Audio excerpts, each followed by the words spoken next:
ఈరోజు ధరలు చూస్తే ఆకాశానికి అంటుతున్నాయండి. గ్యాస్ దగ్గర నుంచి తినే వస్తువుల వరకు కూడా ప్రతిదీ కూడా పెంచేశారు. అలాగే ఇంటి పన్ను ఎప్పుడు కూడా ఈ జీవితంలో మేము చెత్తకు పన్ను వేయటం మేము చూడలేదండి. అలాంటిది ప్రజలపైన అధిక భారాలు వేసి చెత్తకు పన్ను కట్టండి అంటే వాళ్ళు ఎక్కడి నుంచి తీసుకొచ్చి కడతారండి? ఇప్పుడున్న పరిస్థితుల్లో తినడానికి తిండి లేక సరైన ఉపాధి లేక అలమటిస్తుంటే వాళ్ళ మీద అధిక భారాలు వేసి చెత్తకు పన్ను వేయండి అని చెప్పేసి చాలా నీచంగా ప్రజల్ని చాలా హింసిస్తున్నారు. కానీ పథకాలు ఇస్తున్నారు. పథకాలు దేనికండి? పథకాలు మేము అడిగామా? విద్యా దీవెన, అమ్మఒడి, చేయూత పథకము ఇవన్నీ మేము అడిగామా? దేనికండి? ధరలు తగ్గించండి. ధరలు తగ్గిస్తే పేదవాళ్ళు బ్రతుకుతారు. అలాగే రేషన్ డిపోలో బియ్యం ఇస్తున్నారు 2 రూపాయలకి, మనిషికి 5 కేజీలు ఇస్తున్నారు.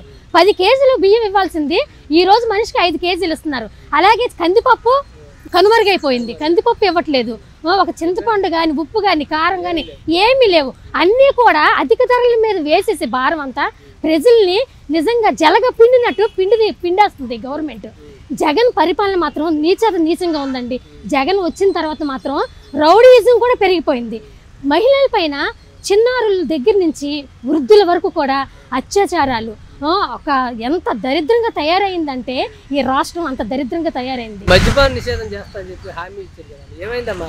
ఏమి ఇచ్చారండి హామీలు? ఎక్కడికక్కడ బెల్ట్ షాపులు, మద్యం షాపులు అసలు ఉండవు. షాపులు మొత్తం క్లోజ్ చేసేస్తాను అన్నవాడు ఈరోజు ఆ బెల్ట్ షాపులు పెట్టేసి గ్రామంకి వీధికి పెట్టేసి చిన్న పిల్లల దగ్గర నుంచి పెద్దవాళ్ళకు కూడా అత్యాచారాలు గురి చేస్తున్న పరిస్థితి ఈరోజు ఏర్పడింది. అది దేనికండి? ఎందుకు ఏర్పడింది? పిల్లలు కూడా, చదువుకునే పిల్లలు కూడా డ్రగ్స్కి, మద్యము, గంజాయి ప్రతి దానికి కూడా ఎడిట్ అయిపోయి చదువుకునే పిల్లలు కూడా తప్పుదా దురావ పట్టేసి చదువు మానేసి దీనికి ఎడిట్ అయిపోయి వాళ్ళ జీవితాలు నాశనం చేసుకుంటున్నారండి. వాళ్ళ తల్లిదండ్రులు అయితే ఎన్నో ఆశలు, ఎన్నో హోప్స్ పెట్టుకుంటున్నారు పిల్లల మీద. జగన్మోహన్ రెడ్డి గారు పాదయాత్ర చేశారు, మొత్తం రాష్ట్రం అంతా తిరిగారు. ప్రతి ఇంటికి వెళ్ళి ప్రతి ముసలమ్మని, చిన్నపిల్లల ముద్దులాడి నేను మాట తప్పను, మడం తిప్పను, నన్ను నమ్మండి, నాకు ఒక అవకాశం ఇవ్వండి అని చెప్పేసి అడిగారు. నిజంగా రాష్ట్ర ప్రజలు అమాయకులండి. అమాయకులు కాబట్టే వాళ్ళ నాన్నగారి పేరుని వాడుకొని ఆయన అధికారంలోకి వచ్చారు. ఆయన చేశారు కొన్ని పనులు. ఏంటంటే ప్రీజ్ రీఎంబర్స్మెంట్ లాంటివి, అలాగే ఆరోగ్యశ్రీ కానీ ఇట్లా కొన్ని పథకాలు పిల్లల భవిష్యత్తుకు పనికొచ్చేటటువంటి పథకాలు చేశారు. ఆయనలాగే ఈయన కూడా చేస్తారేమోనని చెప్పేసి ఒక అవకాశం ఇచ్చి చూశారు. కానీ 100 సంవత్సరాలు వెనక్కి తీసుకెళ్ళిపోయాడు. ఎందుకనంటే ఈరోజు నువ్వు ధరలు తగ్గించాలి. మనిషి సంతోషంగా బ్రతకాలంటే ఉండడానికి ఇల్లు ఉండాలి, తినడానికి తిండి ఉండాలి, బ్రతకడానికి పని ఉండాలండి. అలాగే పిల్లలకి చదువుకునే అవకాశాలు ఉండాలి. అలాగే పేద రోదకి హాస్పిటల్ సదుపాయం పూర్తిగా కల్పించాలి. అనారోగ్యాలు పాలవుతున్నారు. ఈరోజు తిండి లేక మహిళలందరూ కూడా రక్తహీనత, బలహీనులు అయిపోతున్నారండి. తల్లి బిడ్డ ఈరోజు గర్భిణీ స్త్రీలకి పౌష్టికాహారం లేదండి. ఈరోజు తల్లి బిడ్డ కూడా ప్రమాదంలో చనిపోతూ ఉన్నారు. అనేక బాలుల్లో చనిపోతూ ఉన్నారు. హాస్పిటల్ సౌకర్యాలు లేవు. ఇప్పుడు ఉన్నటువంటి హాస్పిటల్లో కనీస సిబ్బంది లేరు, హాస్పిటల్లో బెడ్లు లేవు, అలాగే ఎక్విప్మెంట్ లేదు, మందులు లేవు, ఏం లేవు. హాస్పిటల్ బిల్డింగ్లు మాత్రమే ఉన్నాయి. సిబ్బందిని, ఎందుకంటే డాక్టర్స్ కానీ నర్సులు కానీ సరిపడినంత లేరు. కాబట్టి అక్కడికి వెళ్ళినా కూడా సరైనటువంటి వైద్యం అందటం లేదు. అందుకని ప్రైవేట్ హాస్పిటల్ ఆశ్రయిస్తే లక్షలు ఈరోజు ఆస్తులు అమ్ముకొని హాస్పిటల్ బిల్లులు కట్టాల్సిన పరిస్థితి ఈరోజు ఉంది. కాబట్టి మీరు ఇలాంటి పిచ్చి పథకాలన్నీ మానేయండి. ఎవరు కూడా అడగలేదు మిమ్మల్ని. ఈ వడి ఇప్పుడు వరకు అమ్మఒడి నిన్న ఎవరైనా అడిగారా? ఇప్పుడు వరకు పిల్లలు ఎవరు చదివించుకోలేదా? ఏవైతే గవర్నమెంట్ స్కూళ్ళు అయితే ఉన్నాయో వాటిని డెవలప్ చేయండి. వాటికి తగినటువంటి మాస్టర్లు పెట్టండి, స్కూల్ డెవలప్ చేయండి. పిల్లలందరూ కూడా ఎడ్యుకేషన్ అవుతారు. అంతేగాని నువ్వు అవన్నీ మూసేసి కార్పొరేట్ సంస్థలకి అధికారాలు ఇచ్చేసి వాళ్ళేమో ఎల్కేజీకి 1,00,000 రూపాయలు, యూకేజీకి 2 లక్షలు అని చెప్పేసి ఈరోజు గుంజుకొని ప్రజల రక్తాన్ని తాగేస్తూ ఉన్నారు. ఇది మీరు మానుకొని వెనక్కి తీసుకొని నిజంగా మీకు చిత్తశుద్ధి ఉంటే, ప్రజలపై మంచి అభిప్రాయం ఉండాలి, వాళ్ళకి చెయ్యాలేదని అనుకుంటే ఇవన్నీ చేయండి. ప్రైవేట్ వాళ్ళని ఎంటర్ అవ్వనివ్వకండి. గవర్నమెంట్ హాస్పిటల్లో, గవర్నమెంట్ స్కూళ్ళు ముందు డెవలప్ చేయండి. పిల్లలందరికీ, చదువుకున్న వాళ్ళందరికీ కూడా ఉపాధి కల్పించేటటువంటి పని ముందు చేయండి. వాళ్ళ కుటుంబం వాళ్ళు ఈరోజు మగవాడు తెచ్చేది గతంలో ఇంటి కుటుంబాన్ని అందరికీ పోషించుకోవడానికి సరిపోయేది. కానీ ఈరోజు ఏ పని చేయాలన్నా కూడా 10,000. ఇంటి ఇల్లుపాది పని చేసినా 20,000 రూపాయలు ఇంటికి రావడం లేదు. ఏ రకంగా బ్రతకాలి? ఈరోజు కేజీ ఉల్లిపాయలు 50 రూపాయలు, టమాటా పప్పులు ఉప్పులు అన్నీ 200 300 అంటే దానికి ఒక లిమిట్ అనేది లేదు, కంట్రోల్ అనేది లేదు, గవర్నమెంట్ పట్టించుకోవడం లేదు. ధరలు చూస్తే రోడ్డు మీదకి ఎక్కిన జనం అందరూ కూడా రోడ్డు మీదకి ఎక్కుతున్నారు కానీ తప్ప తినడానికి మాత్రం ఆహారం అనేది ఏమీ అందట్లేదు ఎవరికి. మీకు ఇస్తాము, ఆహారం ఇస్తాము, తినండి శుభ్రంగా అని అంటున్నారు కానీ తప్ప అమ్మఒడి అంటున్నారు, బడి పిల్లల కోసం అంటారు, ఇవి అంటారు అవి అంటారు కానీ తప్ప అవన్నీ కాదు. ఇంకా ధరలు తగ్గించమనండి. అందరు పేద గొప్ప అందరూ కూడా బతుకుతారు, చిన్న చిన్న పనులు చేసుకునే వాళ్ళు కూడా బతుకుతారు. ఆ పనులు కూడా లేక చాలామంది రాత్రి 9 గంటల వరకు 10 గంటల వరకు ఉండిపోయి ఇంటి క్యారేజీలు పట్టుకొని వెళ్ళిపోయి ఆ క్యారేజీలు తీసుకొని వెళ్ళిపోయి ఇంటికాడ ఏం తింటున్నారు వాళ్ళు. తినేసి వాళ్ళకి మరసారు తినడానికి కూడా వాళ్ళకి అన్నాలు కూడా దొరకట్లేదు.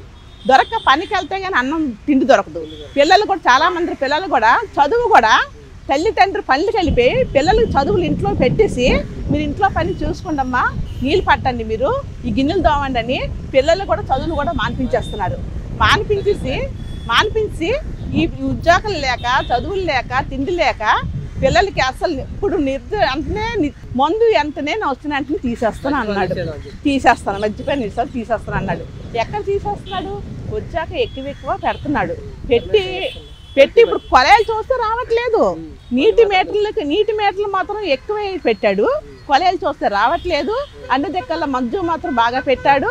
మద్యం తాగి రోడ్డు మీద ఏం చేస్తున్నారు? పిల్లలకి పాడు చేయడాలు, వాణిలు లాగడాలు, చీరలు లాగడాలు, వయసుతో సంబంధం లేకుండా మనుషులన్నీ రేప్ చేస్తున్నారు. చిన్నపిల్లలతో సహా రేప్ చేస్తున్నారు. మొత్తం ప్రజానీకాలని బాగా చైతన్యం చేసి వాళ్ళకి దానికి వ్యతిరేకంగా పన్ను కట్టుకున్న, ఆ చెత్త పన్ను కట్టుకున్న ఇప్పటి వరకు చేయగలిగాం. అక్కడక్కడ ఏదో కొంతమంది కట్టారు తప్ప 80% ప్రజలు ఇంటి పన్ను చెత్త పన్ను అనేది కట్టట్లేదు. దాని మీద వారవా నివాస కోర్టులో కూడా వేయడం జరిగింది. ఆ వారవా చేసిన ప్రచారం వల్ల హౌస్ ట్యాక్స్లు కూడా కొంతమంది పెరిగినవి కట్టకుండా దానికి వ్యతిరేకత అనేది తెలియజేస్తూ ఉన్నారు. అలాగే మొత్తం ప్రభుత్వం యొక్క భూములు కానీ ప్రభుత్వం యొక్క కార్యాలయాలు కానీ ఇలాంటి ప్రైవేటు వాళ్ళకి దారదత్తం చేస్తే రాబోయే కాలంలో ప్రజల యొక్క మన్నన ఎలా ఉంటుంది అనేది ఊహించలేని పరిస్థితిలో ఉంది. కాబట్టి కేంద్ర రాష్ట్ర ప్రభుత్వం ఈ ప్రైవేటీకరణ విధానాలని వ్యతిరేకించి ప్రజల యొక్క ఆస్తుల్ని కాపాడాలనేసి కూడా మేము కోరుతున్నాం. కాబట్టి ఆ రకంగా రాబోయే కాలంలో ఈ ప్రభుత్వం మొత్తం ప్రభుత్వ బిల్డింగ్లు కానీ ప్రభుత్వ ఆఫీసులు కానీ ప్రభుత్వమే నిర్వహించాలి తప్ప ప్రజల మీద భారాలు వేయకుండా ప్రైవేటు వారికి ఇవ్వకుండా చూడాలనేసి ఈ అభివృద్ధి పేరు చెప్పి ప్రజలకు సంక్షేమ కార్యక్రమాలు ఇవ్వడం వల్ల పెద్దగా ఉపయోగం లేదు. ఎందుకంటే ఈ సంక్షేమ సంఘాలు అనేది ఒక తాత్కాలికంగా ఐవాష్ చేయడానికి తప్ప ప్రజలు శాశ్వతంగా ఏదైనా ఒక పర్మనెంట్ ఉద్యోగం ఉందనుకోండి ఇలాంటి సంక్షేమ పథకాల మీద ఆధారపడవలసిన అవసరం లేదు. ఒక శాశ్వత ఉపాధి ఉంటే ఏ రకమైనటువంటి ఈ సంక్షేమ పథకాలు అవసరం లేదు. కాబట్టి తాత్కాలికంగా ఇలాంటివన్నీ ఈ జిమ్మిక్కులు మాని ప్రజల యొక్క పూర్తిగా వాళ్ళ యొక్క శాశ్వత ఉపాధిని నిలబెట్టడానికి ఈ ప్రభుత్వాలు పనిచేయాలనేసి మేము కోరుకుంటున్నాం.